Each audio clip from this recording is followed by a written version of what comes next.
Yves Lefebvre, bonjour. Bonjour. Vous êtes le secrétaire général du syndicat Unité SGP Police FO. Vous allez nous expliquer qui sont ces ultra-jaunes que le ministère de l'Intérieur redoute aujourd'hui. Mais d'abord, à cette heure, quelles sont les remontées d'informations dont vous disposez ? Quelle est la physionomie de ces rassemblements ?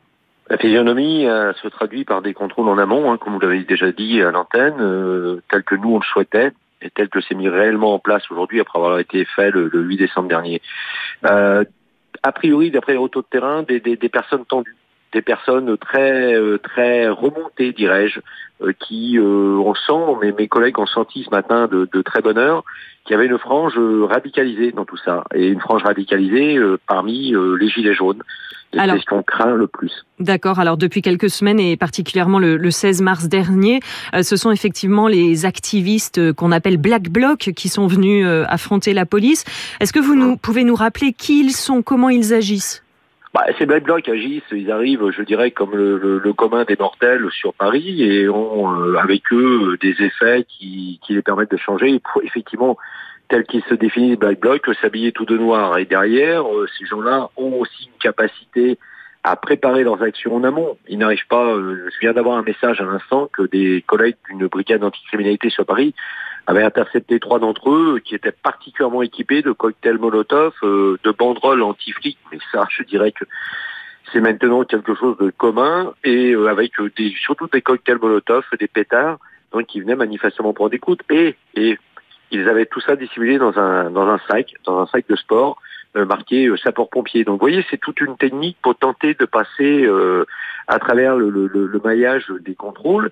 Et ceux qui préparent en amont, c'est-à-dire la veille ou l'avant-veille, qui ont des points de dépôt de leurs effets et de leurs cocktails Molotov qui viennent de s'équiper directement après être passés, je me répète, comme le commun des mortels, à travers les barrages de préfiltrage. Et alors, ces Black Blocs qu'on avait vus à l'œuvre, notamment lors des manifestations contre la loi travail à Paris, maintenant, ils ont inspiré ou formé des manifestants gilets jaunes ? Tout à fait. C'est ce que moi j'appelle les Black Blocs par sympathie. Mauvaise sympathie, mais sympathie quand même, à savoir des gilets jaunes qui étaient allés à la limite de rupture. On reste dans la manifestation pacifiste où on verse dans la radicalisation. Et derrière ça, les Black Blocs ont mis toute une stratégie. C'est-à-dire, ils ont mis des stratégies, ils ont dressé des toiles d'araignée autour des commissariats où certaines personnes avaient été interpellées pour justement les endoctriner à la sortie, ou encore à la sortie des tribunaux de grande instance après les comparutions immédiates de certaines personnes interpellées lors des manifestations. Et puis, au dehors de tout ça, vous savez, quand vous avez quelques meneurs des Gilets jaunes qui parlent de prendre d'assaut l'Élysée, d'autres qui disent qu'il faut casser, d'autres qui viennent provoquer, comme ce fut le cas samedi dernier à Toulouse, au contact direct de mes collègues CRS, tous ces gens-là, sont limite, n'ont même pas besoin aujourd'hui d'être endoctrinés pour tomber dans la violence. Et j'entends même à l'antenne tout à l'heure, on vient manifester de façon très pacifique, mais il faut pas que des flics nous tapent dessus. Mais les flics ne tapent pas dessus avec le plaisir de taper dessus.